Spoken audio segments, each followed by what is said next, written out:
निन्यानवेवा अध्याय। मार्कंडेय ऋषि बोले, नंदिकेश्वर के बाद 500 कदम की दूरी पर वरुणेश तीर्थ जाना चाहिए, जो सब पापों को नष्ट करने वाला है।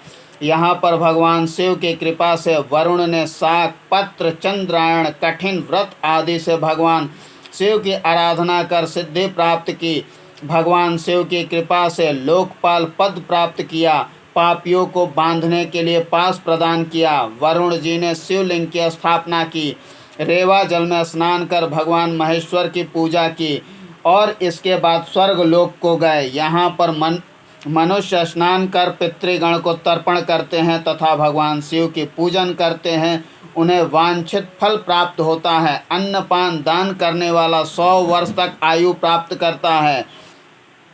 मार्कंडेय ऋषि बोले, इसके बाद पावकेश्वर तीर्थ का वर्णन करते हैं। दंडक मुनि से शापित होकर जहाँ महातेजस्वी अग्नि देवता ने तपस्या की, उसे भृगु ने भी शाप दिया था। तब नर्मदा तट पर आकर तप किया। कुछ दिनों बाद शिव जी प्रकट हुए। उनकी कृपा से अग्निदेव पवित्र हुए और पुनः अपने स्थान को प्राप्त किया। भगवान शिव की पूजा की तथा अपने नाम से स्थापना की।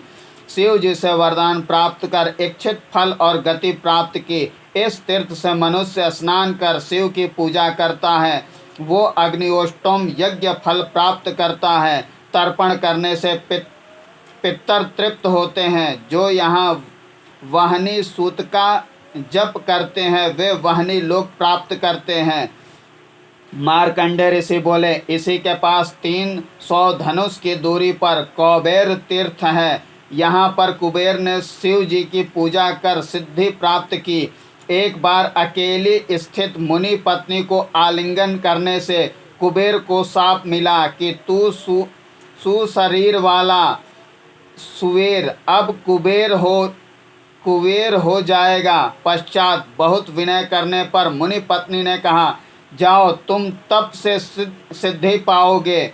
उसने शिव जी की आराधना की। तब शिव जी ने प्रकट होकर वर मांगने के लिए कहा।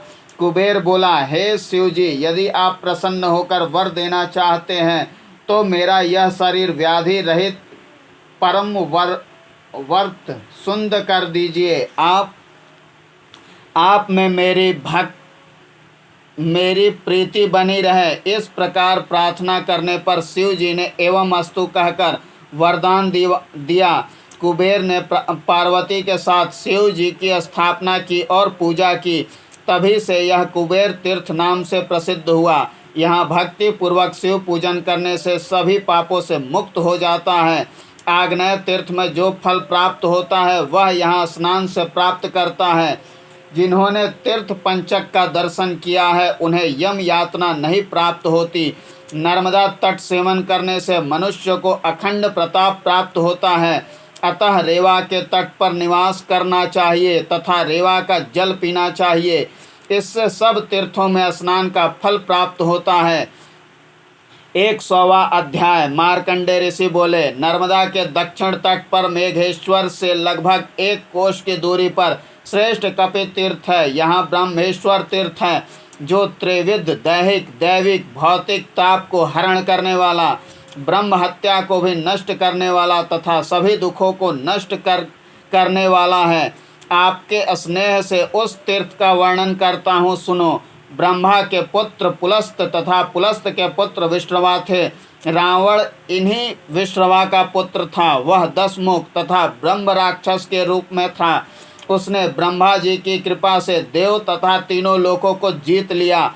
नारद जी के आर्तनाद, विशेषकर ब्राह्मणों के आर्तनाद को सुनकर स्वयं भगवान विष्णु ने सूर्य वंश में दशरथ जी के घर में राम लक्ष्मण रूप में जन्म लिया। सीता जी को माया के रूप में तथा पत्नी के रूप में जानकी जी को प्राप्त किया तथा श्री रामचंद्र जी अपने भाई के साथ पिता की आज्ञा से वन गए। वन में रहते हुए उन्होंने लंका द्वीप में रहने वाले 14,000 राक्षसों का वध किया। उसी शत्रुता के कारण रावण ने वन से राम की पत्नी सीता का हरण किया। प्रतिदिन रावण की पत्नी मंदोदरी उसे समझाती, रोकती और कहती कि आपने ब्रह्मवंश को लज्जित कर दिया। दूसरे की पत्नी माता सीता को छोड़ दो, तुम्हें राम जीत लेंगे। राम अवतार रूप में है एवं तुमसे 10 गुना अधिक बलवान योद्धा है। राम ने खर आदि का वध किया है। इस प्रकार मंदोदरी के समझाने पर भी सीता को नहीं छोड़ा। तब राम एवं वानरों के साथ युद्ध हुआ। इसलिए सुग्रीव आदि हनुमान, जामवान, कुमुद, अंगद, नल, नील, सुषेण सभी राम के साथ हो गए। वे करोड़ों वानर वृक्ष आदि से घिरे हुए थे। राम लक्ष्मण ने रावण की लंका में जाकर युद्ध कर हजारों राक्षसों का वध किया। युद्ध में रावण को मारकर सीता को रावण से मुक्त किया। यही वर्णन रामायण में है। राम हनुमान आदि प्रमुख वानरों के सहित अयोध्या जाते समय रेवा के दक्षिण तट पर आए। हनुमान जी ने वहां तपस्या की और भगवान महेश्वर को नमस्कार करने के लिए कैलाश पर्वत पर गए। तभी वानर श्रेष्ठ हनुमान जी को नंदीश्वर जी ने रोका। आप ब्रह्म हत्या से युक्त हैं। हनुमान जी बोले, स्वामी कार्य में लगे हुए के लिए आज्ञा सबसे श्रेष्ठ है, सेवक को दोष कैसे? आप कैसे कहते हैं? नंदी जी बोले, भृत्य को दोष नहीं लगता। आपका ज्ञान ठीक नहीं है, यह शास्त्र का निर्णय नहीं है। स्वामी ने जो कार्य सेवक को दिया है उसका फल उसको होता है, भृत्य भी अंशभागी होता है। हनुमान जी बोले, हे नंदीश्वर जी, पाप की शांति का उपाय बताइए। सेवक होते हुए जो पाप अर्जित किया है, पाप करते हुए पापी तथा पुण्य करते हुए पुण्यात्मा होता है। नंदी जी बोले, शीघ्र पाप निवारण के लिए उपाय कहता हूँ, सुनो। पृथ्वी पर भगवान शिव के शरीर से उत्पन्न रेवा है, उसका नाम आपने नहीं सुना। श्रवण करने से 1 जन्म का, कीर्तन करने से 2 जन्म का, किंतु माता रेवा में स्नान करने से 3 जन्म के पाप नष्ट होते हैं। इसलिए आप नर्मदा तट पर जाकर शिव भक्ति करते हुए तीर्थ सेवा एवं तप करो। मार्कंडे ऋषि बोले, वायुपुत्र ने भी नंदीश्वर जी के कहने से नर्मदा तट पर आकर जहाँ राम स्थित हैं तप किया, अतः कपिश्वर तीर्थ नाम हुआ। यहाँ पर हनुमान जी ने भगवान शिव का ध्यान किया। जटाजूट धारण किए हुए, नाग के यज्ञोपवीत धारण किए हुए, भस्म धारण किए हुए, डमरू की ध्वनि से शोभित, चंद्र के समान उज्ज्वल, चंद्र को मस्तक पर धारण किए हुए भगवान शिव ने तपस्या से प्रसन्न होकर गंभीर ध्वनि में हनुमान जी से कहा। शिव जी बोले, हे वत्स, हे साधु, हे वानर राज, राक्षसों के वध करने से आपने पाप नहीं किया। स्वामी कार्य में लगे हुए आप शुद्ध हैं। मेरे दर्शन से आप पाप मुक्त हैं। साष्टांग करते हुए उन्होंने भगवान शिव को प्रसन्न कर उनकी प्रार्थना की। हे शिव, आपकी जय हो। हे भूतपति, हे भैरव शासन, हे कामदेव के शत्रु, गढ़ के प्रिय, हे गंगाधर, आपकी जय हो। अर्धभाग में माता पार्वती को लिए हुए सद्विद्या तथा उपनिषद रूप मुंडमाला से भूषित, भक्तों का कल्याण करने वाले, कैलाश पर निवास करने वाले अवधूत चित आपको नमस्कार है। वानर राज के इस प्रकार प्रार्थना करने पर भगवान शिव ने प्रसन्न होकर कहा, वरदान मांगिए। हनुमान जी बोले, ब्रह्मा रूप होकर आप विश्व का सृजन करेंगे तथा विष्णु रूप में आप पालन करते हैं, रुद्र रूप होकर संहार करते हैं। यदि आप प्रसन्न हैं तो मुझे ब्रह्म राक्षसों के वध से उत्पन्न पाप से मुक्त कीजिए, मुझे पाप न लगे ऐसा कीजिए, तथा आप यहाँ मेरे नाम से रेवा तट पर स्थित हो। महेश्वर जी बोले, हे वत्स, मैं आपसे प्रसन्न हूँ। नर्मदा तीर के महात्म्य से, तीर्थ योग के प्रभाव से, मेरे दर्शन करने से आप पाप रहित हैं, इसमें कोई संदेह नहीं। जो मनुष्य संसार में आपके नाम का स्मरण करेगा, निर्विघ्न निरोग तथा मन वांछित फल प्राप्त करेगा। हनुमान जी अंजनी पुत्र, महाबलशाली वायुपुत्र, पिंगाक्ष, अतुल पराक्रमी, सागर पार करने वाले, रावण के दर्प को नष्ट करने वाले, लक्ष्मण को प्राण देने वाले, सीता जी के दुख को नष्ट करने वाले, तेजस्वी, सूर्य शिष्य, सुग्रीव सचिवों में श्रेष्ठ, राक्षस कुल का नाश करने वाले, जो व्यक्ति प्रातः काल उठकर इस स्तोत्र का पाठ करे उसे सब जगह सब कार्यों में सफलता प्राप्त हो। भगवान ने कहा, आपके द्वारा रचित इस स्तोत्र का जो व्यक्ति पाठ करेगा या सुनेगा उसे महापुण्य प्राप्त होगा। मेरी कृपा से उसे कहीं भी भय नहीं होगा। आरोग्य, धन संपत्ति, अक्षय संतान की प्राप्ति होगी। मार्कंडेय ऋषि बोले, हे राजन, इस तीर्थ के प्रभाव का प्रत्यक्ष फल सुनो। द्वापर में सुपर्वा का पुत्र सत्यबाहु हुआ। एक बार वह वृक्ष लता वन्य जंतुओं से युक्त वन में से घूमते हुए रेवा तट पर गया। तब उसने पिंगल ब्राह्मण को पुस्तक लिए घूमते हुए देखा और बोला, सतबाहु बोले, हे ब्राह्मण श्रेष्ठ, आप अकेले हाथ में पुस्तक लिए हुए इस वन में क्यों भ्रमण कर रहे हो? ब्राह्मण बोला, राजकन्या से प्रेषित मैं कान्य कुब्ज से आया हूँ। हनुमंतेश्वर तीर्थ में अस्थियां डालने के लिए आया हूँ। राजा बोले, हे द्विज, हनुमंत क्षेत्र में ही अस्थियां क्यों डालना चाहते हैं? मुझे विस्मय हो रहा है, कृपया कहिए। ब्राह्मण ने राजा को प्रणाम कर कहा। ब्राह्मण ने पूर्व में जो वृतांत था वह कह सुनाया। ब्राह्मण बोला, कान्य कुब्ज में श्री खंडी नामक राजा था। उसके पुत्र को मांगने पर एक कन्या उत्पन्न हुई। मुझे अपुत्र को पुत्री रूप गुण से युक्त है। इस संसार में मैं कन्यादान करना चाहता हूँ। कल के कार्य को आज ही करना चाहिए और अपराह्न में किए जाने वाले कार्य को पूर्वाह्न में, क्योंकि काल किसी की प्रतीक्षा नहीं करता है।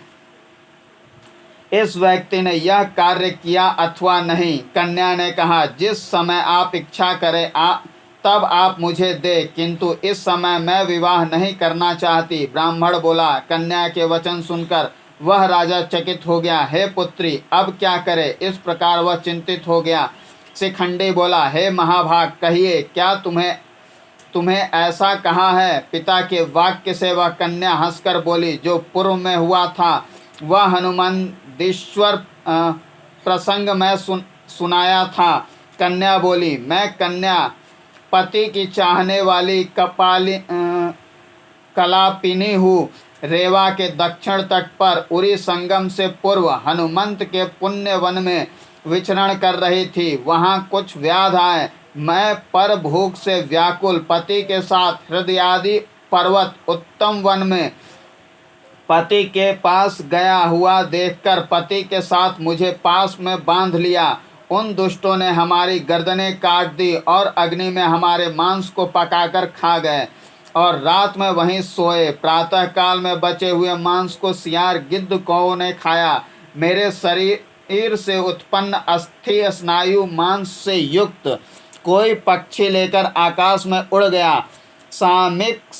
सामिस पक्षी को देखकर अन्य पक्षी मिलकर कलह करने लगे। उनके इस प्रकार विवाद करने पर एक अस्थि खंड गिर पड़ा। दौड़ते हुए पक्षियों ने उसे देखा। हनुमंतेश्वर तीर्थ क्षेत्र के नर्मदा जल में वह गिर पड़ा। मेरा अस्थि खंड आज भी मध्य में है। उस तीर्थ के प्रभाव से जाति स्मरा धर्मपरायण मैं आपके यहाँ कन्या रूप में उत्पन्न हुई, इसलिए मैं विवाह नहीं करना चाहती। शकुंत मृग जाति में वही मेरे पति हैं। उसकी अस्थि उस तीर्थ में है। उसे फेंकने या डालने के लिए आज भेजिए, जिससे उनकी सद्गति हो। हे राजन, यह सब कारण का वर्णन मैंने किया। निश्चय ही मेरे पति का उद्धार और आपका कल्याण होगा। आज ही आदर पूर्वक किसी को नर्मदा तट पर भेजिए, उसे मैं स्थान के चिन्ह बताऊंगी। ब्राह्मण बोले। शिखंडी ने आश्चर्यपूर्वक पुत्री के वचनों को सुना तथा हनुमंतेश्वर तीर्थ में भेजा। हे ब्राह्मण, मैं माता नर्मदा के तट पर 20 ग्राम दूंगा। इस प्रकार राजा से प्रलोभन दिए जाने पर मैं यहाँ आया हूँ। कन्या ने मुझे संदेश दिया। कन्या बोली, आप सब पापों को नष्ट करने वाली नर्मदा तट पर जाइए। आग्नेय दिशा में हनुमंतेश्वर तीर्थ है। नर्मदा के तट पर आधे कोस पर एक बहुत बड़ा वट वृक्ष है और उसी के पास करंज, कहू आदि वृक्ष हैं। उस वट वृक्ष के मूल में छोटी छोटी अस्थियां दिखाई देंगी। उन्हें इकट्ठा कर नर्मदा जल में विसर्जित कीजिए। आश्विन मास के कृष्ण पक्ष में त्रिपुरांत तिथि में शिव जी को अभिषेक कराकर रात्रि जागरण कीजिए। पहले नाभि मात्र जल में अस्थियों को शीघ्र विसर्जित कीजिए। अस्थियों को विसर्जित कर पुनः स्नान कीजिए। ऐसा करने से निश्चय ही सद्गति प्राप्त होगी। कन्या ने जितना कहा उस सब का पुस्तक में वर्णन किया गया है। इस तीर्थ में पापों को नष्ट करने के लिए आया हूँ। उस राजा ने ब्राह्मण को देखा। पूर्वोक्त विधान के द्वारा उन्होंने अस्थियां नर्मदा जल में प्रवाहित की। देवताओं ने साधु साधु कहते हुए पुष्प वर्षा की। उसी समय श्रीखंडी के लिए विमान आ गया। हे राजन, वह दिव्य शरीर धारण कर स्वर्ग चला गया। हनुमंतेश्वर में प्रत्यक्ष देखकर सतबाहु के मन में अत्यंत श्रद्धा उत्पन्न हुई। शिव जी की आराधना करते हुए उसने अपने शरीर को सुखा दिया। 15 दिन बाद उसने नर्मदा जल में अपने देह का त्याग कर दिया। उसके लिए अप्सराओं सहित विमान आया और उन्होंने कहा, हे महाराज, विमान में बैठिए। सतबाहु बोले, मुझे उपदेश देने वाले यह ब्राह्मण श्रेष्ठ मेरे गुरु हैं और जब तक स्वर्ग मार्ग से नहीं आते मैं यहीं स्थित हूँ। अप्सरा ने कहा, लोभ प्रतिष्ठा पाप को उत्पन्न करते हैं। यह विप्र लोभ में प्रवृत्त है। यह लोभ पाप का संचय करने वाला है। हनुमंतेश्वर में जो लोग प्राण त्याग करते हैं उनके सारे पाप नष्ट हो जाते हैं, वे शिवलोक को जाते हैं। हे नरेश्वर, इस ब्राह्मण के पापों का क्षय नहीं हुआ है। इस ब्राह्मण ग्राम में ब्राह्मणी इसकी पत्नी है। तब सतबाहु ने हंसते हुए कहा, हे ब्राह्मण श्रेष्ठ, अधर्म के मूल तृष्णा को छोड़ दीजिए। ऐसा कहकर राजा स्वर्ग को चला गया। कुछ दिनों बाद वह तालिकों के साथ स्वर्ग को गया। मार्कंडेय ऋषि बोले, हे राजन, उस तीर्थ क्षेत्र में यह वृत्तांत हुआ। इस कारण से यह सदा पुण्य क्षेत्र है। शिव जी के वरदान तथा हनुमान जी के प्रभाव से यह सब तीर्थों में श्रेष्ठ है। अष्टमी अथवा चतुर्दशी को विशेषकर आश्विन मास के कृष्ण पक्ष में भगवान को शहद, दूध, घी, दही, शर्करा, पंचामृत से तथा तीर्थ जल से स्नान कराए, श्रीखंड, चंदन आदि से लेपन करे, विविध सुगंधित पुष्प एवं बिल्व पत्रों से पूजन करना चाहिए तथा भक्ति पूर्वक हनुमंतेश्वर की पूजा करे। धूप दीप नैवेद्य पूर्वक पूजा करे, रात्रि जागरण करे, गीत वाद्य आदि करे, प्रातः काल में स्नान कर श्राद्ध कर्म करे, भक्ति पूर्वक वस्त्र स्वर्ण आदि से पूजन करे, जूते छाते आदि का दान करते हुए सुगंधित तांबुल आदि प्रदान करे, पितृगण नरक में हो तो स्वर्ग गमन करे, ऐसा कहते हुए ब्राह्मणों को प्रणाम करे। हनुमंतेश्वर में स्नान दान करने से अक्षय पुण्य प्राप्त होता है। सभी गायें सर्वदेवमय होती हैं। गाय के सिंघों में इंद्र, उर, स्कंद, सिर में ब्रह्मा, ललाट में शिव, नेत्रों में सूर्य चंद्र, जिह्वा में सरस्वती, दांतों में मृदगण आश्रित होकर रहते हैं। हुंकार में चारों वेद, रोमकूपों में ऋषि, दंडहस्त महाकाय, यम का वाहन महिष है। पीठ पर बैठकर शुभ अशुभ का निरीक्षण करते हैं। स्तनों में चारों समुद्र निवास करते हैं। भगवान विष्णु के पैरों से गंगा निकली है। उनके दर्शन मात्र से पाप नष्ट होते हैं। अतः गाय विश्व वंद्य है। गौमय में लक्ष्मी का निवास है। यह अत्यंत पवित्र होता है। अतः गोबर से लेपन करना, इसका दर्शन एवं स्पर्श शुभ कारक होता है। गंधर्व नाग आदि खुरों में स्थित हैं। पुंछ में तीर्थ, कानों में अश्विनों और दोनों सिंहों के मध्य प्रजापति हैं। हे पांडव, पृथ्वी पर जितने भी तीर्थ हैं वे सब गाय में निवास करते हैं। युधिष्ठिर जी बोले, गाय तीर्थमय है। हे तात, यह सब मुझे कहिए। मार्कंडेय ऋषि बोले, भगवान विष्णु सर्वदेवमय हैं। गाय भगवान विष्णु के शरीर से उत्पन्न। गायों की उत्पत्ति बहुत प्रकार की है, उनके बारे में कहता हूँ। श्वेत विष्णु के समीप में इनकी उत्पत्ति समुद्र मंथन से हुई। लाल वर्ण की गायों की उत्पत्ति सूर्य से, पांडुर की अग्नि से, धूम तथा कृष्ण वर्ण की शिव से और कपिल वर्ण की सर्वदेवों से।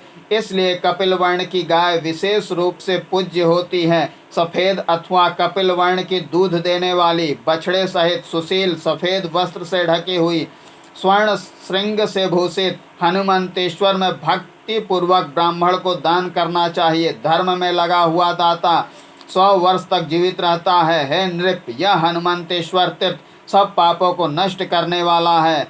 101वां अध्याय। मार्कंडेय ऋषि बोले, इसके आगे श्रेष्ठ पूर्तिकेश्वर तीर्थ है। यह नर्मदा के दक्षिण तट पर हनुमंतेश्वर से 1 कोस दूर है। जामवंत जी ने लोक कल्याण के लिए इसकी स्थापना की। प्राचीन समय में लंका में वानरों एवं राक्षसों में राम सीता के निमित्त युद्ध हुआ। उस युद्ध में इंद्रजीत के साथ युद्ध करते हुए जामवंत के हृदय में व्रण हो गया। वह व्रण दुर्गंधित होकर बढ़ता था। उससे दुखी होकर जामवंत यहाँ नर्मदा तट पर आए। श्री राम सेना तथा वर्ण युक्त ऋक्षराज जामवंत के साथ आए तथा नर्मदा जल में स्नान कर भगवान शिव की पूजा की। सुषेण नील सहित आदि ने यहाँ तपस्या की और तब दोनों ने यहाँ शिवलिंग की स्थापना की। सुबह शाम प्रतिदिन स्नान कर भगवान शिव की पूजा करने लगे। तब कुछ समय बाद भगवान शिव प्रसन्न हुए और उन्होंने व्रण नाश हो इस प्रकार का वरदान दिया और मोक्ष प्राप्त हो, इस जन्म के सारे पाप नष्ट हो। पूर्ति अर्थात दुर्गंधि का नाश होने के कारण पूर्तिकेश्वर नाम से यह शिवलिंग प्रसिद्ध हुआ। शिव जी की कृपा से जामवंत सुंदर शरीर वाले हो गए। इस तीर्थ में स्नान करने से मनुष्य के व्रण नष्ट हो जाते हैं। जो मनुष्य यहाँ भक्ति पूर्वक स्नान करता है उसकी सभी इच्छाएं पूर्ण होती है और अंत में शिवलोक को प्राप्त करता है। 102वां अध्याय। मार्कंडे ऋषि बोले, इसके पश्चात सोमेश्वर तीर्थ है। यह ब्रह्म हत्या के पाप को नष्ट करने वाला तथा प्रयाग के समान है। युधिष्ठिर जी बोले, यह प्रयाग के समान कैसे है, यह मुझे कहिए। दुख संसार में डूबे हुए मैं आपके वाक्य रूपी जल से स्नान कर सुख प्राप्त करता हूँ। मार्कंडे ऋषि बोले, हे वत्स, आप सोमवंश के भूषण हैं। आपने दुर्लभ तीर्थों के बारे में पूछा। यह सोमनाथ तीर्थ है, इसके बारे में कहता हूँ। पूर्व में पितामह संपूर्ण जगत के प्रभु, उनके 10 मानस पुत्र मुनि श्रेष्ठ हुए। मरीचि, अत्रि, अंगिरा, पुलस्त, पुलह, क्रतु, प्रचेता, वशिष्ठ, भृगु, नारद आदि। दक्ष की 50 कन्याएं हुई। धर्म को 10, कश्यप को 13, इंदु को 17, रोहिणी नामक चंद्रमा को सदा प्रिय थी। एक पुत्री के स्नेह से दक्ष ने चंद्र को शाप दिया, क्योंकि वह सबको छोड़कर रोहिणी से ज़्यादा प्रेम करते थे। तुम्हें क्षय रोग हो, इस प्रकार दक्ष से शापित लज्जित पाप से पीड़ित क्षय रोग से पीड़ित चंद्रमा निस्तेज हो गया। चंद्रमा पितामह ब्रह्मा के पास गए। हे पद्म योने, आपको नमस्कार है, शरण में आए हुए मेरी रक्षा कीजिए। ब्रह्मा जी बोले, तेज और रस के तुम स्वामी हो, तुम किस कारण से दुखी हो। सोम बोले, हे जगतपति ब्राह्मण, दक्ष साप से मैं पीड़ित हूँ, आप निवारण का कारण बताइए। ब्रह्मा जी बोले, हे दक्ष, चंद्र को शाप देने के बाद भी कृपा कीजिए। दक्ष जी बोले, आप संसार के स्वामी हैं, मर्यादा की स्थापना करने वाले हैं, आप हमारे गुरु हैं, जैसा उचित या श्रेष्ठ हो वैसा कीजिए। ब्रह्मा जी बोले, हे वत्स चंद्र, सभी पत्नियों के साथ समान व्यवहार करो, इससे दक्ष साप के द्वारा उत्पन्न रोग शरीर से जाएगा। ऐसा मानकर नर्मदा तट पर भगवान शिव की प्रार्थना एवं आराधना करो। पृथ्वी पर 3 गंगाएं पाप नष्ट करने के लिए प्रसिद्ध है, ब्राह्मी, वैष्णवी और रौद्री। ब्राह्मी मेरे से उत्पन्न है, सरस्वती जगत वंद्य है, विश्व के सभी पापों को नष्ट करने वाली है। भारत में मध्य गंगा कही गई है। दिव्य नदी पुण्य वैष्णवी पापों को नष्ट करने वाली है। यह माता नर्मदा दक्षिण गंगा के नाम से प्रसिद्ध होगी। अनेक प्रकार के पापों को छोटे बड़े, देश काल, उम्र, अवस्था में ज्ञात अज्ञात सभी पापों को नष्ट करती है। आदि पुरुष के छतत्व के समान यह भी लीला पूर्वक 3 भागों में विभक्त हुई। यह एक पुण्य सलीला 3 भागों में होने पर भी मनुष्यों को स्वर्ग प्रदान करने वाली है। कलियुग में माता रेवा के फल का वर्णन करना संभव नहीं। रेवा सर्वत्र दुर्लभ है, विशेषकर ओमकार में, भृगु क्षेत्र में और उरी संगम में, जहाँ रेवा को गुप्त प्रयाग कहा गया है। विधि के वाक्य सुनकर साप के दुख से पीड़ित जहाँ रेवा का संगम था वहाँ शीघ्र ही गए। वहाँ स्नान कर महेश्वर का नित्य ध्यान पूजन करने लगे। इस प्रकार 12 वर्ष तक तपस्या करने पर भगवान महेश्वर संतुष्ट हुए और प्रकट हुए। त्रिशूल, खड्ग, धारण किए हुए, मुंडमाला से विभूषित, मृग चर्म धारण किए हुए, गज चर्म उत्तरीय धारण किए हुए, श्वेत जटाओं सर्पों को धारण किए हुए, वृष पर आरूढ़, त्रिलोचन, भक्तों को अभय करने वाले, ऐसा भगवान शिव को देखकर साष्टांग प्रणाम कर स्तुति करने लगे। चंद्र बोले, हे शंकर, सर्वेश, पाप ताप हरण करने वाले, जयेश्वर, जगन्नाथ, वासुकी के भूषण, दैत्यों के जंगल के लिए दावाग्नि की तरह तथा अंधक नामक दैत्य को नष्ट करने वाले, त्रिपुर नामक दैत्य, हे त्रिलोक के स्वामी, आपकी जय हो। हे भूतेश, अखिल विश्व के आधार, जय काल स्वरूप, मंगल अमंगल भावों से विभूषित, जय योगीश, आठों सिद्धियों के स्वामी, हे भारत, प्रसन्न होकर उमा सहित भगवान बोले, हे चंद्र, जो तुम्हारे मन में है वह वर मांगो। हे वत्स, तुम्हारी प्रार्थना से एवं तपस्या से मैं संतुष्ट हूँ। चंद्र बोले, हे महेश्वर, मैं दक्ष साप से पीड़ित एवं क्षीण हूँ। हे देव, मेरे साप को दूर कीजिए। भगवान बोले, आपकी भक्ति से मैं प्रसन्न हूँ। तीर्थ सेवन से आप पाप से मुक्त हो सकते हैं। चंद्र बोले, मेरे द्वारा स्थापित इस संगम पर मेरे नाम से आप स्थिर हो। भगवान बोले, सोमेश्वर नाम से यह तीर्थ संसार में प्रसिद्ध होगा। मैं युग युगांत तक इच्छा पूर्ति करने वाले इस सोमेश्वर संगम पर निवास करूंगा।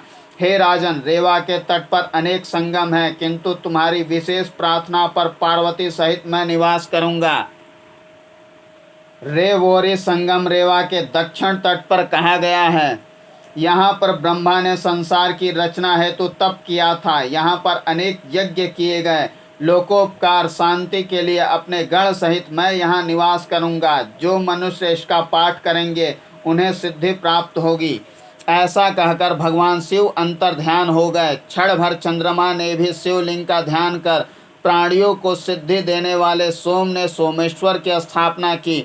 युधिष्ठिर जी बोले, सोमनाथ के प्रभाव का मैंने संक्षेप में वर्णन किया। यह दुख रूपी सागर में जहाज की तरह है। मार्कंडे ऋषि बोले, रेवोरी संगम में उत्तर में जो घटना हुई थी उसे सुनो। शंकर नामक सूर्य वंश में उत्पन्न राजा था।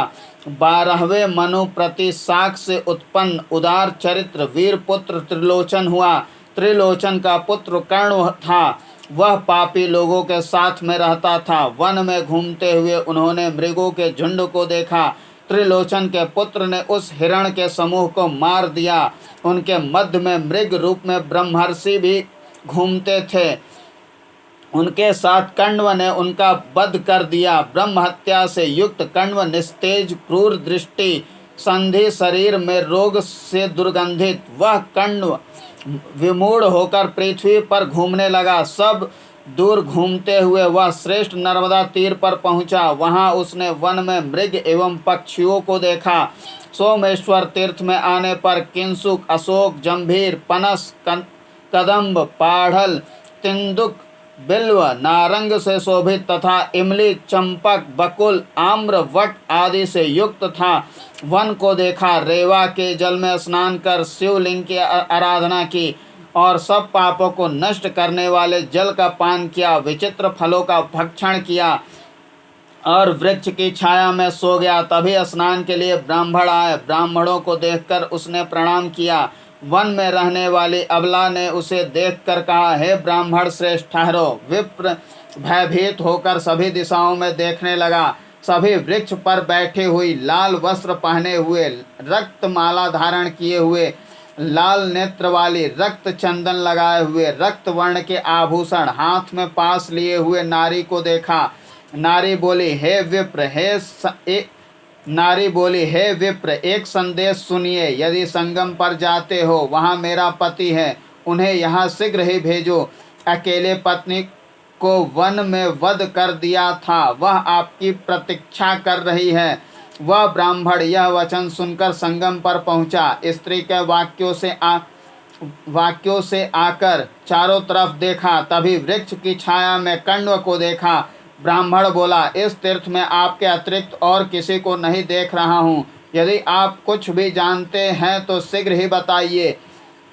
इस वन प्रदेश में लाल नेत्रों वाली एक बाला को देखा है, वह आपको बुला रही है। कण्व बोले, हे ब्राह्मण, वह वह कहाँ थी? वह क्यों नहीं आ रही है? किसके या सांप से नहीं दिखाई दे रही है? यह सब कहिए। विप्र बोला, वह संगम से आधे कोस पर वन प्रदेश के पश्चिम दिशा में स्थित है। उन्होंने मेरे द्वारा संदेश भेजा है। मार्कंडे ऋषि बोले, ब्राह्मण के वचनों से कण्व ने आलोचना कर उस वन प्रदेश में एक सेवक को भेजा। कण्व जी बोले, आप वहां जाएं और उस नारी से कहिए, आप कहाँ से आई हैं, कहाँ जाएंगी? उससे भेजा गया दूत उस नारी के समीप गया। वृक्ष पर बैठी हुई उस नारी को देखकर बोला, मुझसे तुम्हारे इष्ट पूछ रहे हैं, आप कहाँ हैं और कहाँ जाएंगी? ब्रह्म हत्या बोली, आत्मवत पर शासन करने वाला, दुरात्माओं पर भी शासन करने वाला, गुप्त पापों को शासन करने वाला यह वैवस्तव है। मृग रूप मुनि के वध से मैं यहाँ हूँ। क्या यह ब्रह्म हत्या नामक मुझको आप नहीं जानता? आधे कोस पर मुझे छोड़कर राजा तीर्थ को आ गए। यह निष्ठुर निर्विवेक है। मुझे न याद करते हुए प्रेम रहित होकर विलंब क्यों कर रहे हैं? हे दूत श्रेष्ठ, मैं यहाँ प्रवेश नहीं कर सकती हूँ। क्या करूँ? इस आधे कोस के क्षेत्र में ब्रह्म हत्यादि पाप प्रवेश नहीं कर सकते हैं। शिव प्रयाग नाम से यह प्रसिद्ध है। शिव गंगा के उत्तर तट पर, गंगा के दक्षिण में सोमनाथ शिव भी हैं। उरी प्रवाह से युक्त वहाँ सरस्वती नदी भी गुप्त रूप से है। वहाँ पर बहुत दिनों तक निवास कीजिए। राजा को अतः मेरी ओर शीघ्र ही भेजे। मार्कंडे ऋषि बोले, शीघ्र ही राजा के दूत ने यह समस्त वृत्तांत विस्तार पूर्वक राजा को सुनाया। उसके वचनों को सुनकर राजा मूर्छित हो गया। तब उस दूत ने राजा को उठाकर आश्वासन देकर कहा। भृत्य बोला, हे स्वामी, पूर्व में किए गए शुभाशुभ की चिंता कर दुखी क्यों होते हैं? पूर्वाजित शुभाशुभ का फल भोगना ही पड़ता है। इस प्रकार के वचनों को सुनकर राजा कण्व ने कहा, सोमनाथ के समीप प्राण त्याग करना चाहता हूँ। उसने राजा के वचनों को सुनकर शीघ्र ही ईंधन, अग्नि आदि उपस्थित कर दिए। कण्व ने स्नान कर सभी पापों को नष्ट करने वाले सोमनाथ संगम पर जलती हुई अग्नि की प्रदक्षिणा कर भगवान विष्णु का ध्यान करते हुए स्वयं को अग्नि में समर्पित कर दिया। उसके अग्नि में जलने पर पुष्पों की वर्षा होने लगी। धन्य हो, ऐसा कहकर देवता प्रशंसा करने लगे। राजा के अग्नि में प्रवेश करने पर ऋषि, गंधर्व, सिद्ध आदि ने प्रशंसा की। इस सोमनाथ तीर्थ के प्रभाव से पाप रहित होकर स्वर्ग में गए। मार्कंडे ऋषि बोले, सोमनाथ संगम का प्रभाव और महात्म्य सुनो। अष्टमी तथा चतुर्दशी रविवार, सोमवार के दिन, विशेषकर शुक्ल पक्ष में सप्तमी, रविवार सप्तमी के समय मनुष्य रात्रि जागरण कर पंचामृत आदि स्नान कराएं। श्रीखंड, चंदन, सुगंधित धूप, पुष्प, दीप नैवेद्य से पूजन करे तथा नृत्य गीत आदि भी करे। विविध वाद्य स्तुति रात्रि जागरण कर ब्राह्मणों को पूजन, दान, भोजन से संतुष्ट करे। जो व्यक्ति इस प्रकार सोमनाथ संगम में शिव पूजा करता है, वह सभी पापों से रहित होकर शिव लोक को प्राप्त करता है। उसके राज्य का नाश नहीं होता, पुत्र भी दीर्घायु होते हैं, भार्या भी प्रियवादिनी होती है, वह 100 वर्ष तक जीवित रहता है, सभी दुखों से रहित होकर रोग शत्रु भय से रहित होता है। बछड़े सहित दूध देने वाली श्वेत सुशील, बछड़े सहित पीत वर्ण की घंटा, आभूषण से विभूषित, ताम्र पृष्ठ, चांदी के खुर, स्वर्ण की भूषित सिंग वाली धेनु दान करने से मनुष्य ब्रह्म हत्या, स्वर्ण की चोरी, भ्रूण हत्या आदि पापों से मुक्त हो जाता है। रोगी रोग से मुक्त हो जाता है। दरिद्र धन को प्राप्त कर पापों से मुक्त होकर शिवलोक को प्राप्त करता है।